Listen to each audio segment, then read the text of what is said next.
ናችሁ? ሰላም ናችሁ? ሰላም ነኝ።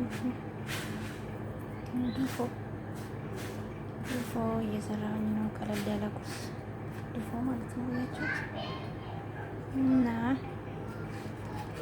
ይህን ይመስላል ድፎ ማለት ነው። ማሻላ ያችሁት አባቱ ነው መቀጥለው ይህን ይመስላል። ምግብ ሰዎች ማለት ነው። ላይክ ሸር እያደረጋቸው ይሄ ድፎ ነው። በመጥበሻ ነው ብዬ እንደዚህ ድፍት ያደረጉት ማለት ነው እና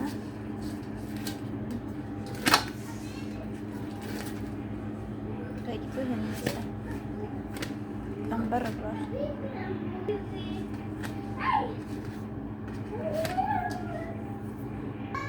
ይህን ይመስላል ሌቱ ማለት ነው። ሰምታችኋል።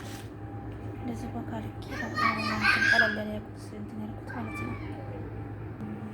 ይህንን ይመስላል ማለት ነው። ቤተሰቦች ያው ዝም ብሎ ዲፎ ነው የሚባለው በሀገራችን።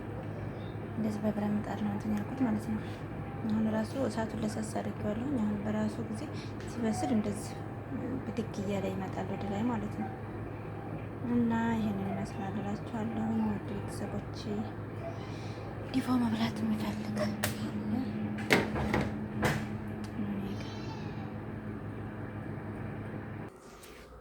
አሁን እንደዚህ እንትን ብሏል ማለት ነው።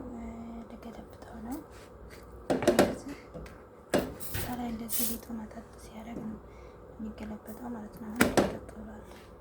ያልገለብጠው ነው እዚህ ጋር ይህን ይመስላል ደጅ ማለት ነው።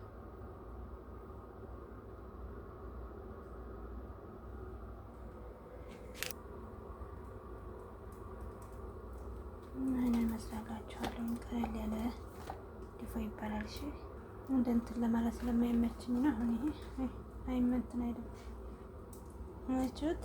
እንትን አይመችም ማለት ነው።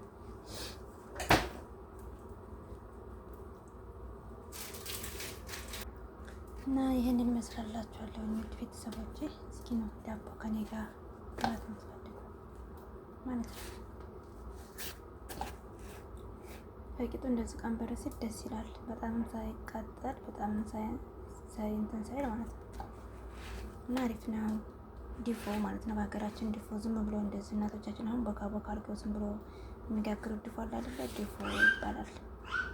ሰምታችኋል? እሺ። እና ነው ዲፎ ላብላችሁ የእናታችሁ ዲፎ ናፍቋችሁ እንደሆነ ይህ ደግሞ ይህንን መስራት ማለት ነው ውዶች። እና በጣም ነው የሚያምረው። እንደዚህ ዝም ብላችሁ የቸኮላ እንደዚህ አይደለም ለቁርስ የሚደርስ እንደዚህ ቦካ ታደርጉና ብድግ ሲል ዝም ብላችሁ እንደ በመጥበሻ እንትን የሚጋገር ይሄ ምንድን ነው የሚባለው? ዲፎ ይባላል በሀገራችን ማለት ነው።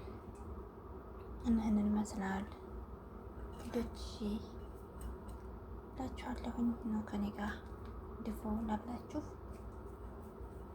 ይህን ደግሞ እንደዚህ ለሁለት ቆርሼው ይህንን ለሁለት ቆርሼው ነው ማለት ነው ላሳያችሁ። ይሄ እንደዚህ ለሁለት ቀመስኩት ማለት ነው። ይህንን ይመስላል ዲፎ።